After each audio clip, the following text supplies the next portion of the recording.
Twelfth के प्यारे विद्यार्थी ध्यान दें। आज के इस वीडियो में आपका जो हिंदी का त्रैमासिक पेपर जो कि 19 सितंबर के दिन होने वाला है, उसका पूरा सोल्यूशन आज के इस वीडियो में आपका सॉल्व कराने वाला हूं। जिस प्रकार मैं क्लास 12 की लगातार अच्छे से तैयारी करा रहा हूं, उसी तरह आज के इस वीडियो में यहाँ पर हिंदी का पेपर आया था। तो चलो मैं आपको आज के इस वीडियो में आपको यहाँ पर पेपर बताने वाला हूँ, जो कि आपको बहुत ही मदद देगा त्रैमासिक परीक्षा में, है ना। तो देखिए, आधुनिक काल की सबसे लोकप्रिय जो विधा है वो कहानी है ना। ज़्यादा टाइम नहीं है, परंतु जितना हो सके समझने की कोशिश कीजिएगा। खड़ी बोली गद्य का प्रारंभ किस युग से माना गया? तो खड़ी जो बोली है वो भारतेंदु युग से माना गया है। चौका लिखा जाता है तो सभी को पता है, जो चौका लिखा जाता है वो राख से लिपा जाता है। भक्तिन कहाँ की रहने वाली थी? तो झांझी की। ऊंचे बाजार का नियंत्रण कैसे होता है? तो मुख द्वारा होता है ना। सिंगार रस का स्थायी भाव? तो रीति। रिक्त स्थान भी सार में ने आल टोटल चीजें भरती, बस आप तो बढ़िया से अच्छे से समझिएगा, स्क्रीनशॉट ले लेगा और आगे बढ़ते चलिएगा। एक विशेष सूचना ये थी कि 9th से लेकर 12th तक के सभी पेपर रहे। यदि कोई भाई दोस्त या रिलेशन में आपके हो तो एक बार आप चैनल के लिंक को जरूर पहुंचाइए उनके पास, जिससे उनकी भी मदद हो सके, है ना। नीरजा की रचनाकार डे से तो महादेवी वर्मा। कुंवर नारायण ने प्रबंध काव्य रचकर का भरपूर प्रतिष्ठा प्राप्त की है। मतलब उन्होंने जो काली जी है ना, उनको रखकर मतलब वो उनका जो रचकर भरपूर प्रतिष्ठा, मतलब बहुत ज्यादा मान सम्मान पाया है। क्लियर। मैं का क्या आ जाएगा? भू में मौजों पर मस्त रहा करता हूँ। रस के 4 अंग आ जाएंगे।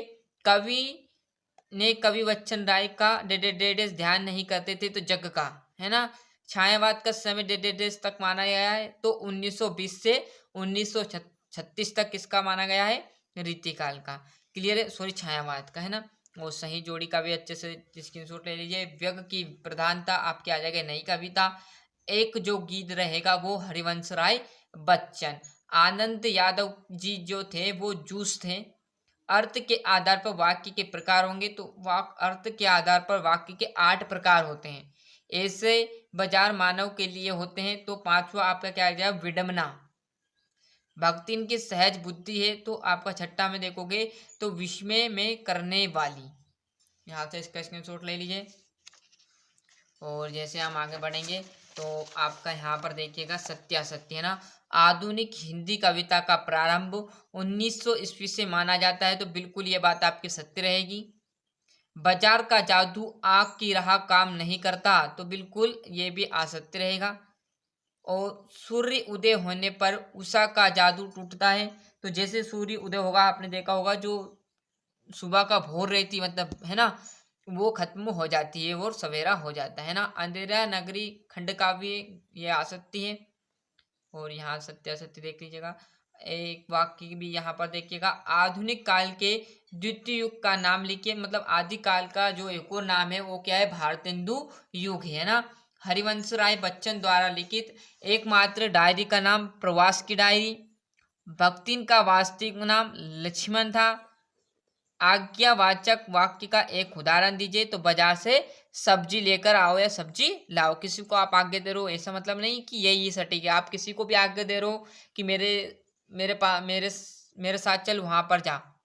क्लियर, ये आज्ञा दे रहे हो। या किसी से कह रहे हो कि मेरे लिए आम ला। क्लियर, ये क्या हो कि आज्ञा दे दिया, ऑर्डर दे दिया आपने उसको, है ना। यहाँ पर स्क्रीनशॉट ले लीजिए। 6ठे क्वेश्चन से 2-2 नंबर के। पहला जो रहेगा, शीतल वाणी में आग के होने का क्या अभिप्राय है? पथिक जल्दी जल्दी क्यों चलता है? भक्तिन के आ जाने से महादेवी अधिक देहाती कैसे हो गई? जो ये क्वेश्चन है, इन क्वेश्चनों को तो आपको करना पड़ेगी, परंतु व्याकरण मैंने क्लास 10th के नाम से 2024-25 जो कि मैंने पर्सनली तैयारी करा रही हूँ, 1 से 1.5 महीना लगातार वीडियो पर डे व्याकरण से रिलेटेड क्वेश्चन पर डाले हैं। तो जिसको भी व्याकरण कंप्लीट करनी है, ऐसा मतलब नहीं कि 10th की है, 9th 11th 12th क्लियर है सभी, और सभी के लिए वो। तो यदि आपको जरूरत है, जैसे नाटक के तत्व लिखते हुए संवाद आपको उसमें मिल जाएंगे। निपात, मिश्रित वाक्य, वीर रस, महाकाव्य, खंड काव्य, भारतेंदु युग की प्रवृत्तियां, छायावाद की विशेषताएं। भारतीय युग की कोई 2 प्रवृत्तियां, छायावाद की 2 विशेषता। रीतिकाल को श्रृंगार काल क्यों कहा जाता है? कहानी, उपन्यास, मंत्र, मतलब सारी जो चीजें मैं बता रहा हूँ ना, ये व्याकरण से रिलेटिव सारे वहां पर आपको चैनल पर मिल जाएंगे। बाकी जो आपकी किताब के प्रश्न उत्तर है वो आप आपके स्तर से कर लेना। यदि अभी भी टाइम हो चुका हो तो कोई दिक्कत नहीं, इसके त्रैमासिक के बाद जस्ट आप इस पर यदि आपको अच्छे से कमांड करनी है हिंदी व्याकरण पर तो आप चैनल की प्ले लिस्ट को फॉलो कर सकते हो, है ना। बहुत ही सरल तरीके से मैंने बताया है। क्लियर। यदि व्याकरण यदि कंप्लीट करना चाहते हो, जैसे कुंवर नारायण हरिवंश राय जय बच्चन की काव्यगत विशेषता, दो रचना, भाव पक्ष कला पक्ष बताया, महादेवी वर्मा, जितेंद्र कुमार। क्लियर है। बाकी जो किताब की चीजें वो तो आपको मैंने नहीं बताई, बाकी व्याकरण से रिलेटेड सारे क्वेश्चन आपको इस चैनल पर मिलने वाले हैं ना। ये आपका गद्यांश है, इसी में से पढ़कर हमारी स्वच्छता दिनचर्या का महत्वपूर्ण अंग है। तो यहाँ पर आपको इन क्वेश्चनों का आंसर ढूंढकर इसमें लिखना है। ये तो आ जाएगा। ये आपका 19वां। क्योंकि ज़्यादा टाइम नहीं इसलिए मैं भी आपको फटाफट स्क्रीनशॉट दिला रहा हूँ। ये आपका काव्यांश है, संदर्भ प्रसंग सहित आपका इसी में से लिखना। वो क्या था आपका पद्यांश, ये काव्यांश। क्लियर है। ले लिया स्क्रीनशॉट। और जैसे हम इस पेज पर आएंगे तो आपके बचे हुए क्वेश्चन जो कि आपका यहाँ पर 21वां आ जाएगा, निम्नलिखित गद्यांश की प्रसंग सहित आपको व्याख्या करनी है। और 22वें में सचिव माध्यमिक शिक्षा मंडल मध्य प्रदेश भोपाल को 12वीं के अंक सूची की द्वितीय प्रतिलिपि भेजने के संदर्भ में या संबंध में आवेदन पत्र। क्लियर है। आपकी जो क्लास 12th की मार्कशीट गुम हो गई है तो आपको एक और दूसरी भाषा मंगवानी है डुप्लीकेट। क्लियर है। और यह आपका क्या आ जाएगा, निबंध। आगे बात समझ में। तो इस प्रकार यहाँ से आपका पूरा जो हिंदी का मैंने पेपर था वो प्रोवाइड करा दिया। और अभी से आप चैनल पर एक्टिव हो जाइए, जिससे आपको पल पल की जानकारी मिलती रहेगी, क्योंकि हिंदी के बाद सारे जो पेपर होंगे वो भी मैं आपको प्रोवाइड कराऊंगा। यदि कोई और भी पेपर आएगा इसका हिंदी का तो उसका भी मैं यहाँ पर चैनल पर प्रोवाइड करा दूंगा। इसलिए आप चैनल पर फटाफट एक्टिव हो जाए, जिससे आपको पल पल की जानकारी इस चैनल से मिलती रहेगी।